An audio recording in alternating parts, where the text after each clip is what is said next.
Oke, kita lanjut lagi ke video berikutnya.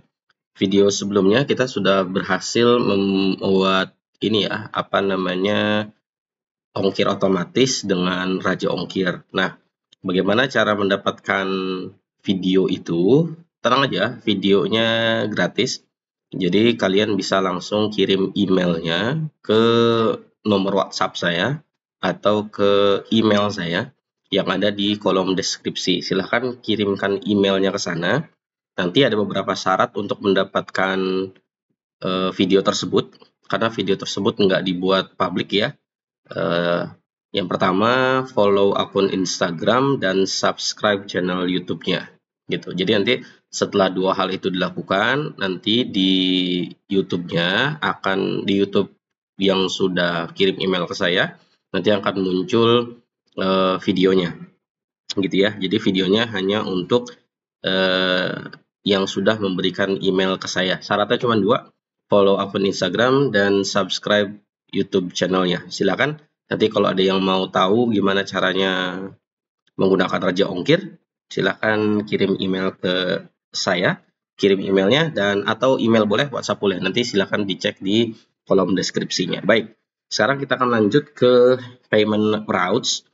Bagaimana kita mengintegrasikan backend kita itu dengan Mitrans. Itu sudah pernah saya buat tutorialnya, tapi itu hanya tutorial aja, jadi nggak ada apa namanya fungsinya sama sekali. Saya hanya menunjukkan gimana caranya kita mendapatkan tokennya untuk bisa ke Mitrans gitu ya. Nah, di yang sekarang kita sama seperti sebelumnya, kita membuat apa namanya pembayaran dengan Mitrans, kemudian kita mengupdate pembayaran kita gitu. Jadi nanti kalau kita lihat web ini ya, jadi ketika kita klik selesaikan pembayaran gitu, saya coba aja, klik, alamatnya masih kosong, saya coba dulu ya. Tokennya tidak valid.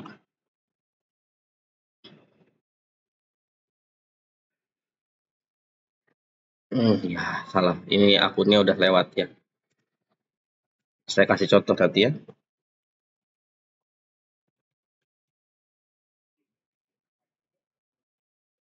Oke, kita masukkan satu item gitu ya. Terus misalkan saya kasih contoh aja ini. Kurirnya misalkan JNE, layanannya, ini alamatnya misal gitu ya. Terus kita selesaikan pembayaran. Nah, jadi nanti akan muncul seperti ini. Ya, setelah memilih ini nanti itu kalau udah masuk ke integrasi ya. Cuman nanti bisa juga seperti ini tampilannya. Nanti di backend-nya akan mengirimkan token ke front end. Nanti dari front end-nya akan membaca tokennya. Nanti tokennya akan di-render dengan snap seperti ini. Gitu. Nah, itu yang pertama kita buat. Yang keduanya nanti kita akan mengupdate statusnya setelah kita apa namanya? Misalkan pilih ya, ini. Itu kita save dulu misalkan ya. Oke, kita save dulu.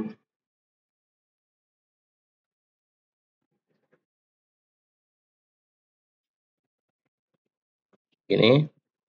Terus kita cek status.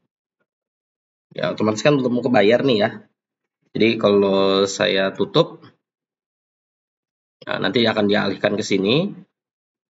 Ya, nanti kita buat callback. Nanti setelah dia berhasil membayar atau tertunda bayarannya akan dialihkan ke halaman tersebut gitu ya. Nah, setelah itu ketika lihat di ordernya, nanti ini yang baru nih ya, statusnya pending processing. Anggaplah kita sudah bayar gitu ya.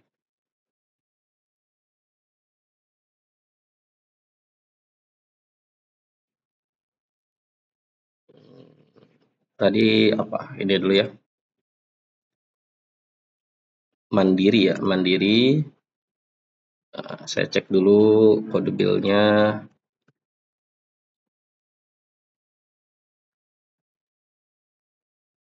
Oke, inquire. Nah, seperti ini. Terus pay. Nah, kan statusnya berubah nih. Jadi sukses gitu ya. Terus kita klik di sini.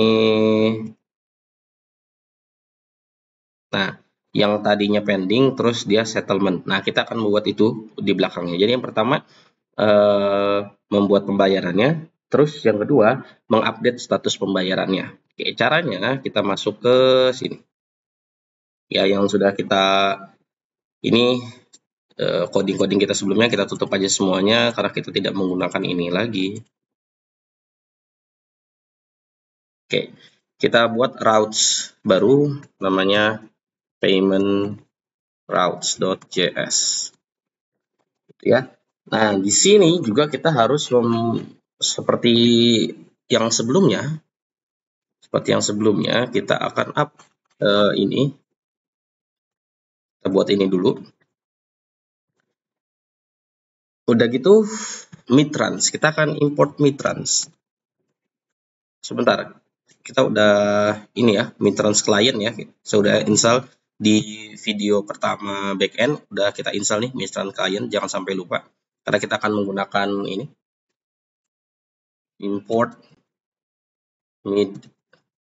Mitrans client from Mitrans client. Oke, dah.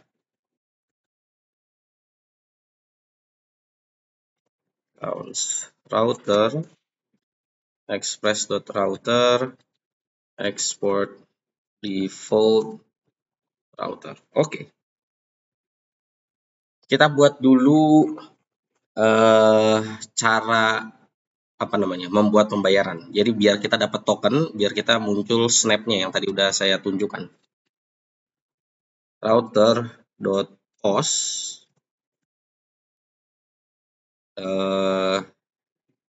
apa misalkan proses gitu ya.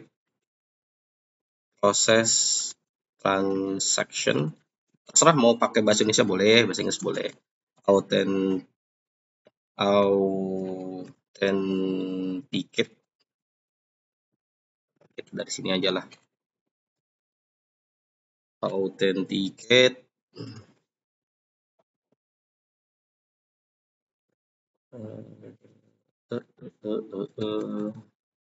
Authenticate ini ya. Authenticate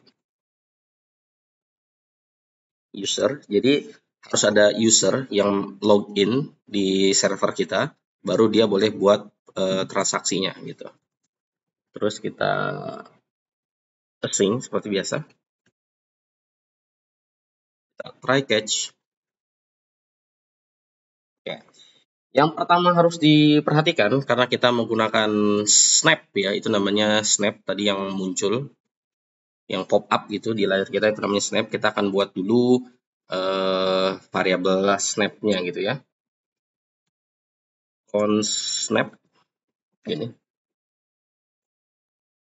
new Mitrans client titik dot snap gitu maksudnya snap. Nah, kita harus membuat objek yang pertama itu adalah is production. Is productions itu kalau webnya sudah mau diaktifkan gitu. Jadi nanti dia bukan sandbox lagi, tapi dia udah bukan sandbox lagi lah. Kita karena kita masih uji coba, kita pakai false dulu. Jadi kita menggunakan sandbox. Gitu ya. Kemudian kita masukin server key process.env server key. Ya, silakan dibuat nanti variabel server key di file.env file maksudnya. Kemudian ada client key. Ya, process.env.client key. Ini ya. Gimana caranya mendapatkan server key dan client key? Itu silakan yang belum daftar di Mitrans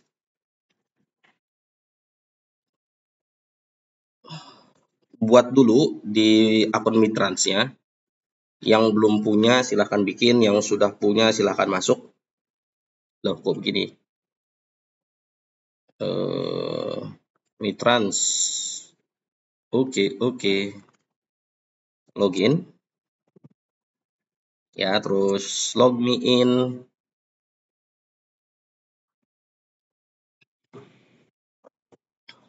Oke, kemudian tadi ya saya balik lagi ke kodenya dulu sebentar. Nah, jadi kalau is productions-nya false, dia nggak pakai yang production, tapi dia pakainya sandbox gitu. Kalau kita lihat, nah ini yang tadi nih, yang tadi saya coba ya, orderan ini. Nah, ini kan udah masuk tuh ke sandbox ya. Nah, untuk tahu key-nya itu ada di setting access key ya, di access key. Nanti di dalamnya ada server key sama client key gitu. Nah, silahkan diklik aja. Nanti terus client key sama server key-nya di copy di file.env gitu ya. Oke, saya mau copy dulu server key sama client key saya. Nanti kita lanjutkan dulu sebentar. Oke, saya sudah copy. Jadi saya punya server key dan client key di file.env-nya. Nah, setelah ini kita akan menentukan parameternya. Parameternya itu bisa dilihat di dokumentasi Simitrans-nya. Ini udah saya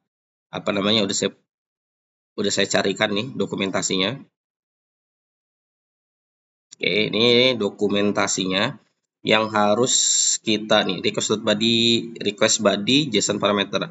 Jadi yang harus ada di body-nya itu pertama transaction details, ini perlu order ID terus sama jumlah pembayarannya berapa, jumlah tagihannya atau jumlah dia beli barangnya berapa. Item details kalau mau ditambahin juga boleh. Ya, ada item misalnya itemnya apa ya, ini boleh juga dimasukin. Tapi sekarang saya sih nggak terlalu item detailsnya nggak perlu ya, nanti aja gitu. Terus contohnya ada lagi customer detail. Customer detail itu ada first name, last name, email, phone gitu. Nah, ini boleh kita gunakan kalau memang diperlukan itu. Terus ada lagi callbacks ya. Nah, callbacks itu kalau nih direct after transaction actually paid can also be set via snap setting in your dashboard gitu ya. Nah, jadi callback itu kalau pembayaran sudah berhasil atau yang tadi kalau saya kan tadi masih pending gitu ya. Nah, itu diarahkan ke halaman yang tadi tuh keterangannya transaksi berhasil gitu ya. Nah, itu kita menggunakan callback. Oke, satu-satu dulu ya. Jadi kita akan menggunakan ini transactions details-nya dulu. Oke, kita langsung ke codingannya. Kita buat dulu cons parameter gitu ya. Parameternya tadi ada yang pertama transaction detail, kita copy aja ini. Kita copy ini. Wait, kenapa begini? Inilah. Ya, ini kita hapus nih. Oke, dan oke. Ini kita hapus juga, ini kita hapus. Nah, seperti ini kita save dulu biar rapi. Nah, ada transaction detail, order ID berarti kita menggunakan rec body dot order ID gini ya. Terus amount-nya berarti res dot body. Kok res ya? Rec dong. Rec dot body, rec order ID, rec dot body dot payment misalkan, atau amount juga boleh. Amount. Oke.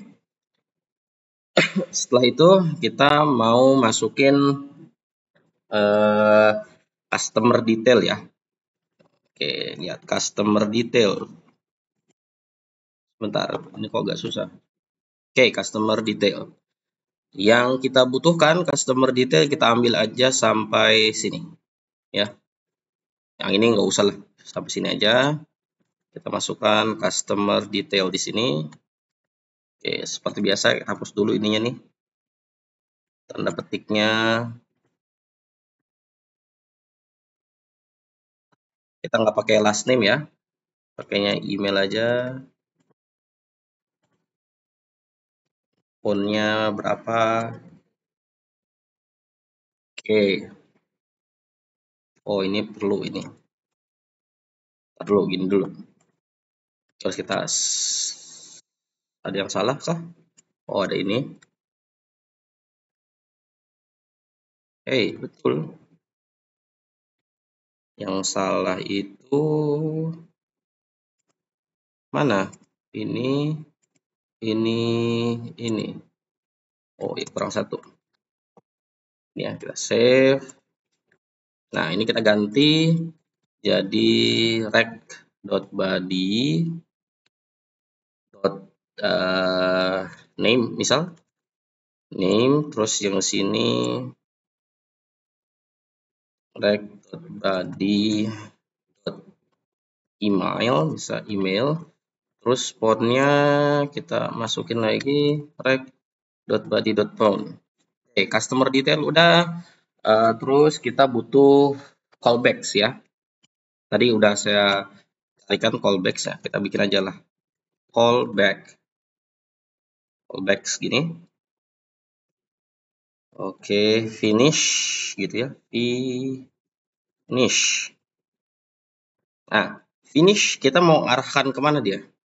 Jadi kita harus punya, karena kita nanti pakai apa namanya domain kita gitu ya. Nanti kita masukin di sini domain kita ke env-nya .process env.domain. Domain itu nanti domain apa namanya front end kita apa gitu. Front end kita tuh apa domainnya. Jadi masukin variabel domain ke file.env-nya. Misal kalau kita masih pakai localhost ya udah berarti localhost berapa. Kalau kita pakai feed kan biasanya localhost portnya itu 5173. Berarti kan bikin aja variabel domain di .env file. Saya kasih contoh ya. Jadi misalkan domain sama dengan http gitu ya. Terus localhost terus 5173. Nah, ini kalau pakai feed. Kalau React yang apa namanya yang bukan feed itu biasanya 3000 ya, karena kita pakai feed jadi 5173. Nanti kalau sudah di-upload ke server berarti nanti nama domainnya apa gitu ya. Gitu aja. Di save. Dah. Setelah itu kita enable payment. Kita cari lagi biar kita paham gitu ya. Apa sih yang harus diisi di sini paymentnya nih. Misal kita mau BCA gitu ya. Tuh ada bukan ini mana identitas bank ya. Jadi kita akan mengaktifkan bank apa aja yang dipakai. Itu saya lupa deh di mana ya itunya apa namanya dokumentasinya. Tapi nanti saya carikan. Gitu. Yang penting kita bikin dulu misalkan enable payment. Oke, enable payment array apa aja. Jadi ya kita mau Mandiri, Bank Mandiri kayak tadi tuh. Mandiri klik pay. Terus apa lagi? BCA misalkan ya. BCA klik play. Terus BNI VA virtual account gitu. Terus BCA VA virtual account-nya. Terus Permata VA Bank Permata. Ini kalau ini saya dapat ini ada di dokumentasinya ya, cuman agak lama kalau saya cari, nanti saya sediakan aja deh linknya di bawah. Terus other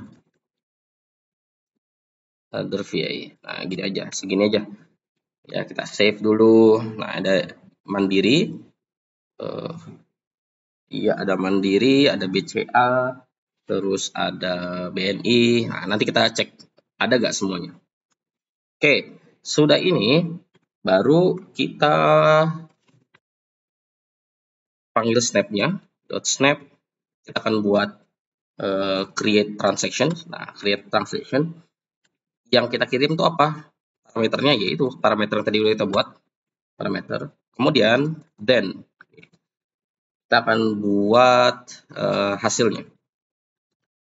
Transaction boleh mau transaction kayak mau result kayak sama aja ya.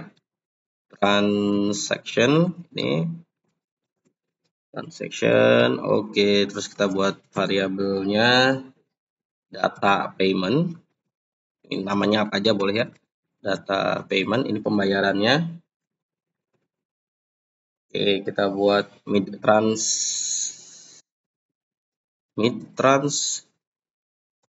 Oke, mid trans respond. Kita buat JSON ya bentuknya, ya formatnya kita buat JSON, kemudian stringify. Yang kita stringify itu apa? Transaction ini, gitu ya. Transaction. Tuh. Nah, setelah itu mana? Sampai sini ya berarti ya. Setelah itu kita akan minta tokennya. Cons transaction token. Token ini. Jadi transaction ini akan muncul tokennya. Ini kita masukin aja transaction token gitu ya. Kita buatnya transaction token. Oke, kalau berhasil kita res.status 200 gini. Terus kita kirim JSON. Terus kita masukin tokennya itu adalah transaction token. Oke, kalau dia error kita kasih catch error. Oke, kita kasih catch error, kita kirim. Kalau dia error, kalau kita mau tahu errornya apa, kita log dulu aja error semuanya. Kalau ada error, terus res.status kita kasih 400 aja bad request gitu ya. JSON error. Nah, oke di sini error dot message ini. Oke, ini harusnya sudah bisa sih ya.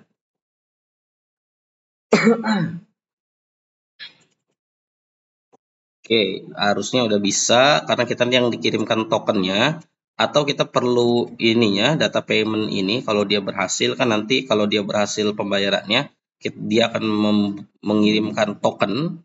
Nah, nanti sini ada transaction token, atau kita butuh juga data paymentnya gitu. Data payment itu ya nanti bentuknya data payment kayak gimana kita cek data payment. Ini kalau error ya kita return aja status error message. Kalau error ini errornya 500 biar jadi internal server error. Kita save dulu, kita coba. Kita tunggu dulu nih, ini sambung. Jangan bilang wifi-nya mati lagi. Ini belum connect ke database.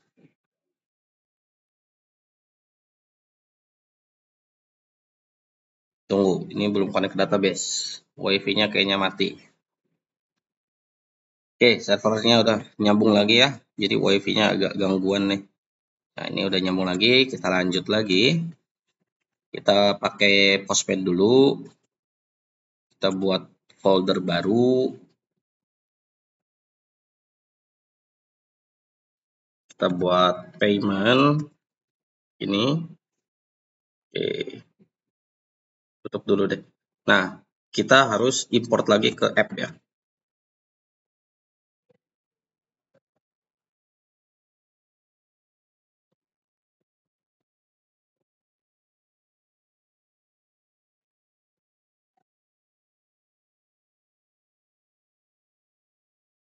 Oke.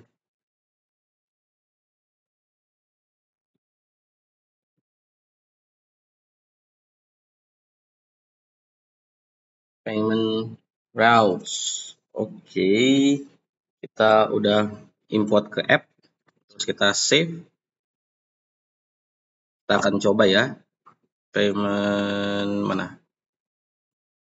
Ini kita add dulu.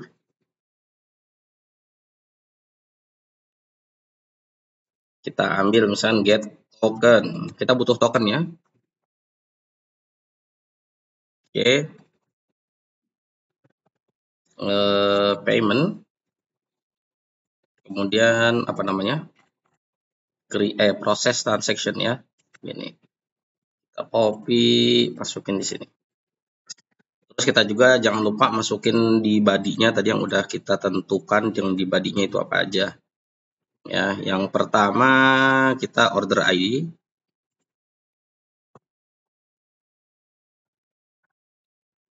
Order ID harus unik ya, jangan sampai ada yang sama dengan yang sudah kita buat, jadi harus buat beda-beda terus. Ini saya kasih contoh aja di sini. Ya, jadi order ID-nya ada beda. Tadi saya pause sebentar karena ada azan. Ya, jadi order ID-nya ini harus beda dengan yang lainnya. Jadi nanti kita buat dia date ya. Kan kalau date itu nanti dia ngambilnya jam, menit, detik sama milidetik. Karena itu pasti berbeda-beda tuh kode gitu. Ini kita buat aja ya. Karena saya udah banyak orderan jadi harus berbeda. Kemudian kita masukin apa lagi? Di sini amount ya. Oke, kita masukkan amount di sini. Maunya berapa? Dia number misalkan 140.000 dulu. Terus apa lagi? Name, email sama phone ya. Misalkan name di sini John Doe misal. Terus email do@example.com. Terus phone misalkan 062 gitu. Nanti kita rubah setiap user yang dia login, kita ubah nomornya. Awalnya kosong misalkan kita jadi 62. Nah, itu juga coba begini. Kemudian kita tes apakah bisa, kita klik send. Oh, kok salah? Bentar lah, kok salah? Payment process. Oh iya, salah. Kita nggak pakai get, pakainya post. Oke, post ya. Coba lagi send. Nah, berhasil ya. Nah, jadi kita ada tokennya. Nanti token inilah yang kita gunakan di depan. Di front end gitu. Nanti apa namanya? Digunakan token ini untuk memunculkan Snap API-nya. Tapi kalau ada data payment-nya, di sini ada linknya langsung nih, App Sandbox. Kalau kita klik ini ya, saya klik misalkan, ini harusnya muncul sih. Kita copy saja dulu. Kita copy sampai sini ya. Salah ini. Nah, sampai sini. Kita buka di sini. Ya, kita tes. Nah, tadi ya udah ya. Jadi yang bisa digunakan ada BCA, Mandiri, BNI, Permata, sama Mandiri. Kita coba nih, tuh virtual account-nya. Ada BCA, Mandiri, GoPay, dan segala macam. Nanti kita coba lah ya. Karena kita fokusnya sama banknya dulu. Nanti mungkin ke depannya saya akan buatkan GoPay, GoPay Later sama ShopeePay, QRIS, dan lain sebagainya. Jadi untuk sekarang bank aja dulu. Prosesnya udah ada. Kalau kita lihat rincian, namanya tuh detail pelanggan, namanya John Doe, ini nomor teleponnya, emailnya nggak masuk ya. Kayaknya ada yang salah sih sama parameternya nanti. Oke, yang penting kita berhasil dulu untuk meminta token dari Mitransnya, tokennya ini. Dan kalau bentuk data payment dalamnya seperti ini, ada linknya buat ke sandbox-nya ya. Nah, ini tokennya juga. Tapi kita udah dapat token ini, jadi nanti data paymentnya boleh dimasukkan, boleh tidak. Gitu. Oke, video kali ini kayaknya cukup dulu karena udah kepanjangan videonya. Jadi video kali ini sampai sini dulu. Kita udah berhasil ya bikin proses transaction. Nanti tinggal update status pembayarannya, nanti kita update gitu ya. Oke, kita ketemu lagi di video berikutnya.